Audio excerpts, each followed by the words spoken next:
इस अवसर पर ये पौधा भेंट स्वरूप देकर उनका स्वागत करें और इस क्षण का आप सभी करतलध्वनि से अभिनंदन करें। मैं श्री बी कार्तिकेय आयु समारोह में भेंट स्वरूप देकर उनका अभिनंदन किया जाएगा। मंत्री एवं मंच पे विराजमान अन्य मंत्रीगण,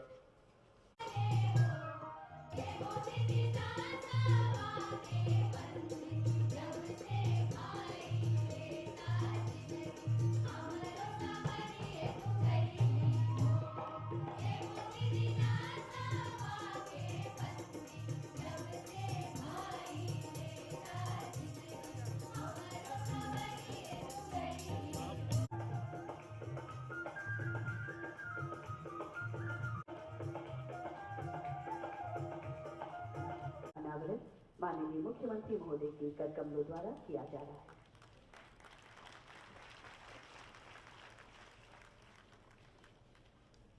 बहुत बहुत धन्यवाद और पुनः माननीय मुख्यमंत्री इकाई पटना विधायक मुसाफिर पासवान जी का निधन हो गया। वे कुछ समय से बीमार चल रहे थे। उनका इलाज पटना में भी हुआ, बाद में दिल्ली भी उनको भेजा गया और बराबर जानकारी ली जा रही थी। बीच में जो सूचना मिल रही थी कि थोड़ा इम्प्रूवमेंट है, लेकिन रात में तो बिल्कुल ऑल ऑफ ए सडन जो कुछ भी उनका हुआ बच नहीं पाए और 1 बजे रात के बाद ही 1:30 बजे के करीब वो चल बसे। हम लोगों को तो मॉर्निंग में ही खबर मिली, बहुत दुख हुआ है और दुख की स्थिति में हम सब लोग उनके साथ हैं।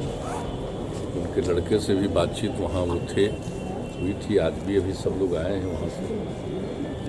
बहुत ही दुख की बात है, दुख की घड़ी में हम सब लोग साथ हैं और आप जानते ही हैं कि ऐसी स्थिति में तो सब लोगों को तकलीफ़ होती है, परिवार के लोगों को तकलीफ़ है, वैसे हम सब लोगों को इस बात को लेकर के तकलीफ है और राजकीय सम्मान के साथ उनका अंतिम संस्कार कल ही होने वाला है, होगा। सब लोग उनके प्रति अपनी श्रद्धांजलि अर्पित करते हैं।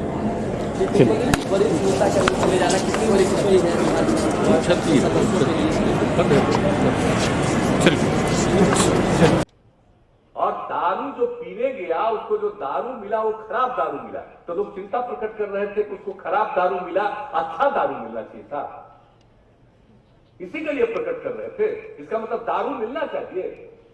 अरे अब तो आप समझ लीजिए कि अब दारू बंदी है तो अब किस किस तरह का दारू चल रहा है जो लोगों का और जान ले रहा है।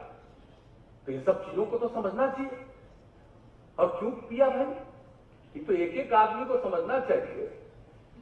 और अभी तो जिस तरह की बात होती रहती है तो इसको ध्यान लोगों को देना चाहिए और ये बहुत आवश्यक है, लोगों के हित में आवश्यक है। और जो कहा गया सर्वसम्मति से हुआ और सब लोगों ने उठ करके संकल्प किया, विधानसभा में, विधान परिषद में, दोनों जगह सत्ता पक्ष विपक्ष सब लोगों ने एकजुट होकर के एक बात कही।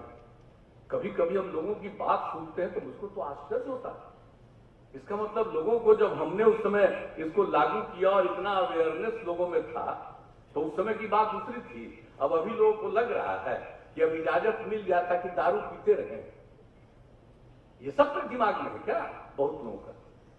ये बहुत गलत बात है। और हमने देखा है कि कुछ लोग बोलते हैं वो भूल जाते हैं क्या, ये जो लागू किया गया था तो इस पार्टी का आज जो इसको मद्य निषेध विभाग हम लोगों ने कहा नामकरण बदल दिया हम लोग, उसका पहला नाम हम लोगों ने कर दिया मद्य निषेध उसमें।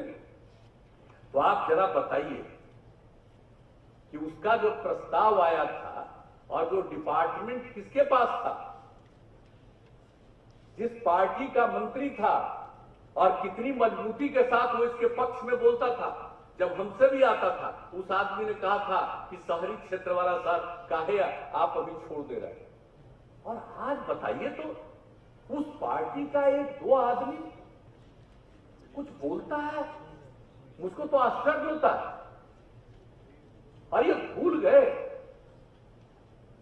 उस समय तो बीजेपी नहीं के साथ में कौन थे, तो एक साथ थे और बीजेपी ने समर्थन दिया। आज हम लोग बीजेपी साथ है, फिर साथ में है। एनडीए साथ में है। तो अब आप लोगों को लगता है कि कुछ से कुछ बोलते रहे, ये तो आश्चर्य की बात है। तो ये कभी नहीं करना चाहिए।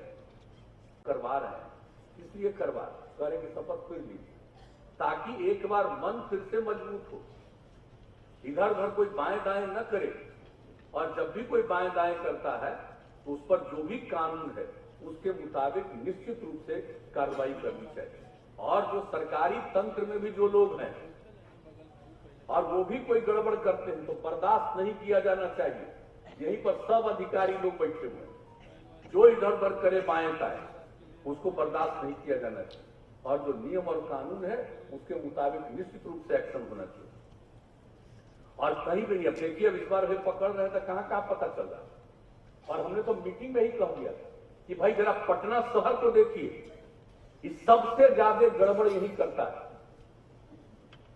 जब यही पकड़िएगा पूरे तौर पर तो बाकी जगह भी कोई हिम्मत नहीं करेगा। तब तो शुरू किए हैं, अब हम एक ही बात आग्रह करेंगे आज भी, अब खाली शुरू किए हैं, ये आखिरी नहीं है। वो एक एक जगह लोगों को ठीक ढंग से पकड़ लीजिए। एक जगह चला गया देखने के लिए कोई, अब कोई कहीं पर महिला थी तो उसको लेकर के लोग बोल रहा है, अरे जाएगा नहीं। पुलिस वाले को अगर किसी को पता चलेगा या मद्य निषेध विभाग को पता चलेगा और ये कहा गया है कि उसको देखिए, कहीं शादी का कार्यक्रम हो, कोई कार्यक्रम हो, कोई होटल में ठहरे हैं, कहीं है, तो वहां जाकर के देखिए। अगर किसी को जानकारी मिली और उसको जाकर के देखने गया तो गुनाह है। शादी करने के लिए आ रहा है, कोई कहीं पर रुका हुआ है और वहां पर जाकर के उसको नहीं देखा जाए, कोई कार्यक्रम कर रहा है उसको नहीं देखा जाए, और कोई गड़बड़ करेगा तो पकड़ाएगा। और अगर किसी के बारे में कोई शिकायत सही नहीं है तो बहुत अच्छा होगा कि भाई नहीं, गलत शिकायत किसी ने किया तो ये गलत